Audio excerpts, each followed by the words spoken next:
गुरु रूप प्यारी सात संगत जी, प्रेम से कहना धन निरंकार जी। तो सात संगत जी, आप सभी संतों का स्वागत है फिर से एक नई साखी के साथ। तो सात संगत जी, आज की साखी है नरक का वंश। आशा करती हूँ कि आप जी संतों को ज़रूर पसंद आएगी और इससे कुछ सीख भी मिलेगी। तो आओ चलो सुनते हैं आज की साखी। बहुत पुराने समय की बात है। महाभारत काल में एक ऋषि हुए हैं। उनका नाम था मैत्रेय ऋषि। वह बहुत विद्वान व तपस्वी थे। धर्म, अधर्म, मर्यादा, विश्व की रचना आदि सभी के बारे में वे सब कुछ जानते थे। उनसे ज्ञान प्राप्त करने दूर दूर से लोग आया करते थे। कुरु वंश के दासी पुत्र भी, विदुर भी, ज्ञान भी प्राप्ति के लिए उन्हीं के पास पहुँचे थे। उनसे ज्ञान, अज्ञान, धर्म व अधर्म के बारे में पूछा। तब श्री मैत्रेय जी ने उन्हें बताया कि पहले तुम्हें अधर्म की वंशावली बताता हूँ। सुनो हे विदुर जी, विश्व की रचना करने वाले प्रभु के स्वरूप को ब्रह्मा जी कहा जाता था। इसका पालन करने वाले स्वरूप को विष्णु व प्रयोग में न आ सकने वाले पदार्थ या जीव के रूप परिवर्तन यानी कि मृत्यु करने वाले स्वरूप को महेश नाम से जाना जाता था। इसमें प्रकृति का स्वरूप क्योंकि ब्रह्मा जी के रूप के द्वारा जाना जाता था, इसीलिए आओ पहले इसी के बारे में मैं तुम्हें कुछ बताता हूँ। इस पर विदुर जी और ध्यान से बैठ गए। उनको लगा कि इसमें मुझे मजा आएगा। सात संगत जी एक चित मन लगा करके वे उस कथा को सुनने लगे। मैत्रेय जी ने कहना आरंभ किया, विदुर जी, ब्रह्मा जी के 6 पहले पुत्र थे। उनके नाम थे सनकादि, नारद, ऋषभंगु, हंस, अरुणि और यदि। इन 6 पुत्रों ने विवाह नहीं किया, अर्थात गृहस्थ आश्रम को इन्होंने नहीं अपनाया। इनके कोई संतान नहीं हुई, जिससे विश्व का विस्तार नहीं हो सकता था। इसीलिए ब्रह्मा जी ने और पुत्रों को जन्म दिया। उन्हीं में से एक का नाम था अधर्म। क्या विदुर जी बड़े आश्चर्यचकित होते हुए बोले। मैत्रेय जी ने उनकी जिज्ञासा शांत करते हुए बताया, वास्तव में धर्म, अधर्म आदि सभी ब्रह्मा जी के पुत्र हैं।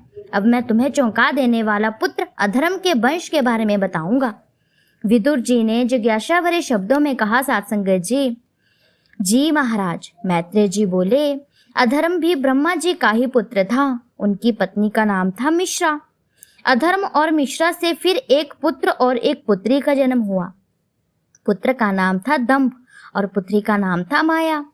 उन दोनों को निरीक्षित ले गया। असल में निरीक्षित की कोई संतान नहीं थी, इसीलिए दंभ और माया को उसी ने पाल पोस कर बड़ा किया। इसीलिए उनका नाता प्रभु से हटता गया। दंभ का एक पुत्र हुआ, उसका नाम था लोभ, और उधर माया के भी एक संतान उत्पन्न हो गई। वह थी निरीकृति। उसने क्रोध और हिंसा तथा उनसे कली यानी कि कलह तथा उनकी बहन दुरुकृति गाली उत्पन्न हुई। विदुर जी जैसे हर बात को ठीक से लगभग समझ ही रहे थे, उन्हें लग रहा था कि श्री मैत्रेय जी विश्व के हर वंश तक का सूक्ष्म ज्ञान रखते हैं। इसीलिए उनकी श्रद्धा ऋषि के प्रति और अधिक हो गई। उन्होंने फिर पूछा, आप ठीक कहते हैं श्रीमान, इस वंश के बारे में मैं और विस्तार से आपको बताऊंगा। तो सात संगत जी, श्री मैत्रेय जी बोले, हे संत, शिरोमणि कली और दिरुक्त से भय और हिंसा पुत्र और पुत्री के रूप में जन्मे। फिर इनके संयोग से इनसे भी अधिक शक्तिशाली यातना यानी कि निर्य का जोड़ा उत्पन्न हुआ। तत्पश्चात इस परिवार का विस्तार इतना अधिक हो गया कि विश्व धीरे धीरे इन्हीं के घेरे में आने लगा। परंतु हे विदुर, जो लोग अधर्म की इस वंशावली को भली भांति जान लेते हैं, वे इस विश्व के दुर्गमों से बच जाते हैं। इनसे विमुख होकर संत महात्मा परमार्थ की ही ओर चल पड़ते हैं। इस कथा की वास्तविकता जो भी रही हो, परंतु यह सत्य है कि आज भी इसी परिवार का घेरा चारों ओर पड़ा हुआ है, जान पड़ रहा है। इसी कारण आपाधापी बढ़ रही है। नरक का अर्थ ही शायद अंधकार में ठोकरें खाना होता है। यहाँ अंधकार का अर्थ गहन अंधेरा भी है, वह अज्ञान भी है। जिस प्रकार गहरा अंधेरा हो और एक ही परिवार के कुछ सदस्य एक कमरे में बंद हो, तब वे एक दूसरे से नहीं बल्कि केवल स्वयं से ही परिचित होते हैं। केवल अपना ही ध्यान रखते हैं कि कहीं किसी के टकराने से उन्हें चोट न लग जाए। इस भय से वे स्वयं को ठोकरों से बचाने के लिए वे बहुत ही कब्ज से टाँप कर करके अपने पांव रखते हैं, यानी कि बचते हैं। उनसे इसी प्रयास के कारण उनका कठोर कवच दूसरों को लहूलुहान कर देता है। इसे ही दूसरों शब्दों में स्वार्थार्थ भी कहा जाता है, यानी कि स्वार्थ। अज्ञान के अंधकार के अंधे व्यक्ति स्वार्थी कहे जाते हैं साथ संगत जी। यदि मानव को गर्त में ले जाता है, प्रभु की बनाई रचना को ब्रह्मा जी के ये पुत्र अधर्म नष्ट भ्रष्ट कर डालते हैं। परंतु हमें याद रखना है कि ब्रह्मा जी के दूसरे पुत्र भी हैं जो हमें नरक के नहीं बल्कि मुक्ति के मार्ग पर लेके चलते हैं। हमें सदा उनका साथ देना है। अधर्म की गति को जानकर केवल उसे दूर ही करना है। मैत्रेय ऋषि भक्त विदुर को ब्रह्मा जी के एक पुत्र की कथा सुनाते हुए कहते हैं, हे श्रेष्ठ भक्त, ब्रह्मा जी के एक और पुत्र हुए। उनका नाम था स्वयंभुव मनु। उनका विवाह महारानी शत्रुपा से संपन्न हुआ। उनसे उनके 2 पुत्र का जन्म हुआ। एक का नाम था प्रियव्रत और दूसरे का नाम था उतानपाद। उतानपाद की 2 पत्नियां थी, सुनीति और श्रुचि। इनमें श्रुचि राजा को अधिक प्रिय थी, सुनीति उसे प्रिय न थी। सुनीति का एक पुत्र हुआ जिसका नाम था ध्रुव, यानी कि अटल। श्रुचि का भी एक पुत्र था, उसका नाम था उत्तम। श्रुचि राजा को अधिक प्रिय थी, इसीलिए उसका पुत्र भी उसे अधिक प्रिय था। एक बार की बात है, राजा उतानपाद श्रुचि के पुत्र उत्तम को अपनी गोद में बैठाकर प्यार कर रहे थे। उसी समय वहां ध्रुव भी आ गया। उसने भी अपने पिता की गोद में बैठना चाहा, परंतु राजा ने उसका स्वागत नहीं किया। उसी समय श्रुचि वहां आ पहुंची। उसने ध्रुव को देख लिया। अपने पुत्र को भी राजा द्वारा उसे न उठाए जाने के कारण श्रुचि घमंड से भर गई। उसने ढाह भरे शब्दों में उस नन्हे बालक को कहा, बच्चे, तू राजा का पुत्र होते हुए भी राज सिंहासन पर बैठने का उत्तराधिकारी नहीं है। तू भी राजा का ही बेटा है, परंतु इससे कोई अंतर नहीं होता, क्योंकि मेरे कोख से थोड़े जन्मा है तू अभी नादान है। मुझे क्या पता श्रुचि की कोख से जन्म लेने वाला बालक ही राज सिंहासन का अधिकारी हो सकता है। यदि तुझे राज सिंहासन की इच्छा है तो प्रभु से प्रार्थना कर कि वह तुम्हें अगले जन्म में मेरे कोख में रखे। मैत्रेय जी ने कहा, जिस प्रकार डंडे की चोट खाकर सांप फुकारने लगता है, उसी प्रकार सौतेली माँ के कटु वचनों से घायल होकर ध्रुव क्रोध के मारे लंबी लंबी सांसें लेने लगा।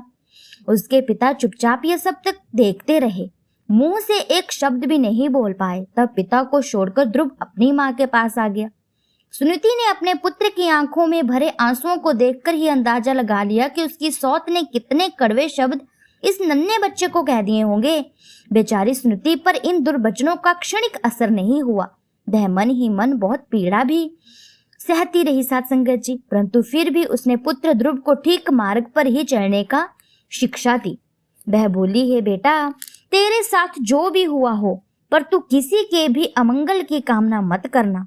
जो मनुष्य किसी दूसरे को दुख देता है, उसे स्वयं भी उसका फल भोगना ही पड़ता है। बेटा श्रुचि तेरी सौतेली माँ है, तो भी उसने जो भी तुम्हें कुछ कहा हो वे सत्य ही है, परंतु परमात्मा की शरण लो। इसके लिए केवल सत्व धर्म को अपनाओ। किसी के प्रति दुर्भावना रखना भी प्रभु चरणों से दूर होना है।